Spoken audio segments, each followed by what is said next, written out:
രാധാകൃഷ്ണൻ, താങ്കളുടെ പാർട്ടി പ്രതിപക്ഷ നേതൃ പദവിക്ക് അവകാശവാദം ഉന്നയിച്ചിട്ടുണ്ട്. ഇതുവരെയും അങ്ങനെ പ്രതിപക്ഷത്തിരിക്കുമ്പോൾ CPM-ന്റെ മുതിർന്ന നേതാവ് തന്നെയാണ് പ്രതിപക്ഷ ഉപനേതാവാകുന്നത്. ഇത്തവണ താങ്കളുടെ പാർട്ടി എന്തായാലും അത് CPI വേണം എന്നുള്ള ഒരു വാശിയിൽ നിൽക്കുകയാണെന്ന് തോന്നുന്നു. എന്തായാലും തർക്കം CPM-ഉം CPI-യും തമ്മിൽ ഇതുവരെ പരിഹരിക്കാൻ കഴിയുന്നില്ല. എന്താണ് പറയാനുള്ളത്? തീർച്ചയായും കാലഘട്ടത്തിനനുസരിച്ചുള്ള ഒരു തീരുമാനമാണ് നമ്മുടെ CPI എടുത്തിട്ടുള്ളത്. ഇന്ന് ഇന്ത്യയിൽ ക്രെഡിബിലിറ്റിയോടെ പ്രവർത്തിക്കുന്ന ഒരു കമ്മ്യൂണിസ്റ്റ് പാർട്ടി CPI ആണ്. PM ശ്രീ പദ്ധതിയിലടക്കം CPM-ന്റെ പല ജീർണിച്ച കാര്യങ്ങളും വെച്ച് അവർ വലതുപക്ഷ ചിന്താഗതിയിലേക്ക് മാറുന്നു. PM ശ്രീ പദ്ധതി അടക്കം അറിയാമല്ലോ. CPI ശക്തമായിട്ട് നിന്നു. PM ശ്രീയിൽ നമുക്ക് കൃത്യമായിട്ടുള്ള ഇടതു സ്വഭാവത്തിൽ ഈ പ്രസ്ഥാനത്തെ നിർത്തിയിരിക്കാൻ പറ്റിയിരിക്കുകയാണ്. പ്രതിപക്ഷ ഉപനേതാവ് സ്ഥാനം CPIക്ക് കൊടുക്കുന്നതുകൊണ്ട് എന്താണ് CPM-ന്റെ പ്രശ്നം? പിണറായി വിജയൻ എന്ന് പറഞ്ഞ അദ്ദേഹത്തിന്റെ പ്രായാധിക്യം, അദ്ദേഹത്തിന്റെ ആരോഗ്യ പ്രശ്നം, അപ്പോൾ സ്വാഭാവികമായിട്ടും അദ്ദേഹം ഒരു ചികിത്സയ്ക്കോ മറ്റോ പോകുമ്പോൾ പ്രതിപക്ഷ ഉപനേതാവിന് അവിടെ റോളുണ്ട്. ഇന്ന് നിങ്ങൾക്കറിയാമല്ലോ, വയനാട്ടിൽ നടന്ന പ്രശ്നം ജനങ്ങൾ ഹൃദയത്തിൽ ഏറ്റെടുത്തു. മുഖ്യമന്ത്രിയോടൊപ്പം കിടപിടിക്കുന്ന ഒരു നേതാവായി ശ്രീ രാജൻ മാറി. അവിടെ ഹൃദയത്തുടുപ്പുള്ള നമ്മൾ പഴയകാല നേതാക്കന്മാരെ കുറിച്ചൊക്കെ തന്നെ നമ്മൾ വാദോരാതെ പറയാറുണ്ടല്ലോ. ആദർശമുള്ള നേതാക്കൾ, ജനഹൃദയങ്ങളിൽ സ്ഥാനമുള്ള നേതാവ്. ആ കാറ്റഗറിയിൽ ഇന്ന് ഇടതുപക്ഷത്തിൽ നമ്പർ 1 ആണ് കെ രാജൻ. അദ്ദേഹത്തിന് ഒരുപക്ഷെ മുഖ്യമന്ത്രിയേക്കാൾ ഉപരി ജനഹൃദയങ്ങളിൽ വയനാട്ടിൽ സ്ഥാനം പിടിക്കാൻ കഴിഞ്ഞു എന്നുള്ളതാണ്. CPM പഴയ വലിയേട്ടൻ മനോഭാവവുമായിട്ട് മുന്നോട്ട് പോയാൽ ബംഗാളിലെ കണക്ക് ഇടതുപക്ഷം കേരളത്തിൽ ഉപ്പുവെച്ച കലം പോലാകും.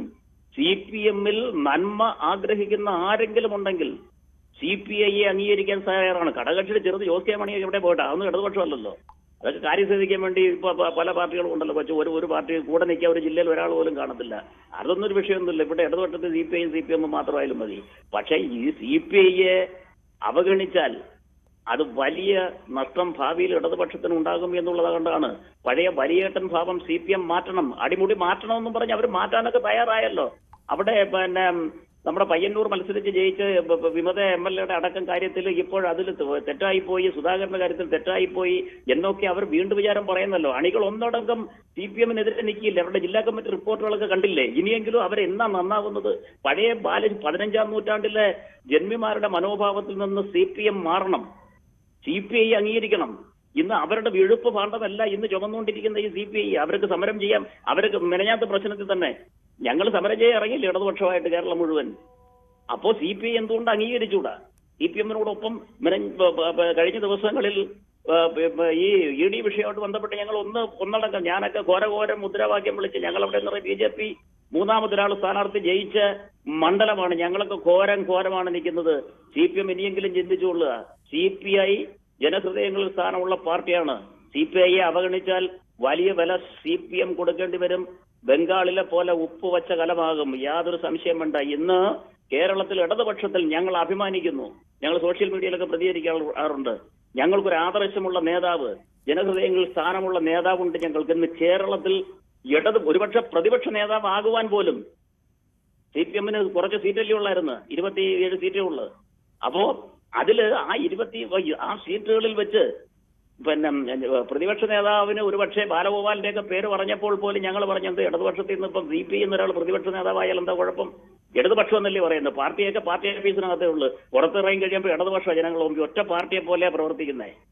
ഇന്ന് പ്രതിപക്ഷ നേതാവാകാൻ യോഗ്യമുള്ള പാർട്ടിയാണ്. ബാലഗോപാൽ പോലെയല്ല, യോഗ്യതയുള്ള ആളാണ് കെ രാജൻ. ജനഹൃദയങ്ങളിൽ സ്ഥാനമുള്ള, മടിയിൽ കനവില്ലാത്ത, അദ്ദേഹത്തിന് കളിയാക്കുക പോലും ചെയ്തില്ല. അങ്ങനെ മോശക്കാരനായ ഒരു നേതാവല്ലോ. CPM-ന്റെ പ്രധാനപ്പെട്ട കേന്ദ്ര കമ്മിറ്റി അംഗമായ നേരത്തെ രാജ്യസഭാ അംഗമൊക്കെ ആയിട്ടുള്ള നല്ല രീതിയിൽ ധനവകുപ്പ് കൈകാര്യം ചെയ്ത നേതാവില്ല. രാജൻ മോശമാണെന്നല്ല പറഞ്ഞത്. അതിന്റെ പേരിൽ ബാലഗോപാൽ മോശക്കാരനാണെന്ന് പറയേണ്ട കാര്യമില്ല.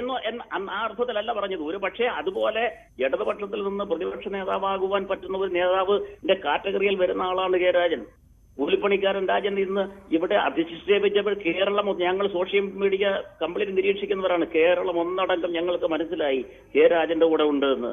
കാരണം അദ്ദേഹത്തെക്കുറിച്ച് എത്രയോ സ്ത്രീകൾ അദ്ദേഹത്തെക്കുറിച്ച് എഴുതി. കൂലിപ്പണിക്കാരൻ രാജൻ എന്ന് പറഞ്ഞപ്പോൾ അപ്പോൾ പലരും കളിയാക്കിയപ്പോൾ യഥാർത്ഥ രാഷ്ട്രീയത്തിന്റെ മൂല്യച്യുതി മനുഷ്യൻ എത്രത്തോളം മാനസികമായിട്ട് അധപ്പതിച്ചു എന്ന് ആ വിഷയത്തിൽ പോലും മനസ്സിലായി. കൂലിപ്പണിക്കാരൻ എന്ന് പറയുന്നത് അഭിമാനിക്കത്തക്കതാണോ എന്ന് സംശയിക്കുന്ന തരത്തിലേക്ക് പുതിയ രാഷ്ട്രീയ തലമുറ മാറി. അവിടെ ഒരു പുനർവിചിന്തനത്തിന് ഉള്ള അവസരം ഒരുക്കിയ ആളാണ്. വ്യക്തമാണ്. ശ്രീ രാധാകൃഷ്ണൻ, ശ്രീ കെ ജി കുമാറാണ് കൊട്ടാരക്കരയിൽ നിന്ന്. ശ്രീ കെ ജി കുമാർ, താങ്കൾക്ക് എന്ത് തോന്നുന്നു? ഈ ഭരണപക്ഷത്താണ് തർക്കം വരേണ്ടത്, പക്ഷേ ഭരണപക്ഷ തർക്കമൊക്കെ തീർന്നു, അവർ ഭരണം തുടങ്ങി, അത് കോൺഗ്രസ് ആയിട്ട് പോലും UDF ആയിട്ട് പോലും. പക്ഷേ LDF സാധാരണഗതിയിൽ അങ്ങനെ തർക്കത്തിലേക്ക് പോകുന്നതല്ല. പക്ഷെ അവർക്ക് ഇപ്പോഴും ഉപനേതൃസ്ഥാനത്ത് തർക്കം തുടരുകയാണ്. ഉപനേതൃസ്ഥാനത്ത് തർക്കം തുടങ്ങുന്നെന്ന് പറഞ്ഞു കഴിഞ്ഞാൽ, തുടരുന്നെന്ന് പറഞ്ഞു കഴിഞ്ഞാൽ ഈ പിന്നെ ഇത്രയും നാള് CPI ഇങ്ങനെ ഒരു ആവശ്യം ഉന്നയിച്ചിട്ടില്ലല്ലോ. ഇപ്പോഴെന്ന് പറഞ്ഞു കഴിഞ്ഞാൽ ഈ CPM-ന് ഈ സീറ്റിന്റെ അടിസ്ഥാനത്തിൽ പാർട്ടി ദുർബലപ്പെട്ട് എന്നല്ല ഞാൻ പറയുന്നത്, സീറ്റിന്റെ അടിസ്ഥാനത്തിൽ ദുർബലപ്പെട്ടപ്പോൾ ഈ പെര കത്തുമ്പോൾ വാഴ വെട്ടുന്ന ആ ഒരു രീതിയാണ് CPI ഇപ്പൊ കാണിക്കുന്നത്. സത്യത്തിൽ ഈ CPIക്ക് എന്ന് പറഞ്ഞു കഴിഞ്ഞാൽ CPIയുടെ MLA-മാരായാലും പഞ്ചായത്ത് മെമ്പറായാലും ഈ CPM-കാരും കൂടെ വോട്ട് ചെയ്യാത്ത എല്ലാ സ്ഥലത്തും അവർ പരാജയപ്പെട്ടിട്ടുണ്ട്. എനിക്ക് ഗ്രൗണ്ട് ലെവലിൽ അറിയാവുന്നതുകൊണ്ടാണ് ഞാൻ പറഞ്ഞത്. അങ്ങനെയാണെങ്കിൽ CPM ജയിക്കുന്നതും CPM-ന്റെ കോട്ടകളിൽ ഒഴികെ ബാക്കിയുള്ള സ്ഥലങ്ങളിലൊക്കെ, ഇപ്പൊ താങ്കൾ കൊട്ടാരക്കരക്കാരനാണ്, കൊല്ലം ജില്ലയിലും ഒക്കെ CPI-യുടെയും കൂടി വോട്ട് കൊണ്ടല്ലേ? CPI-യുടെ ഉണ്ട്, പക്ഷേ ഈ CPI-യുടെ കൊല്ലം ജില്ലയിൽ പല സ്ഥലത്തും CPI ഉണ്ട്. പക്ഷേ ഈ ഭാരവാഹികളും പിന്നെ ഈ നേതാക്കന്മാരുമാണ് കൂടുതലും ഉള്ളത്. അണികൾ എന്ന് പറയുന്നത് വളരെ കുറവാണ് CPI-ക്ക്. പിന്നെ എന്തിനാണ് അവർക്ക് ഈ 22 സീറ്റ് കൊടുത്തവരെ കൂടെ നിർത്തിയേക്കുന്നത്?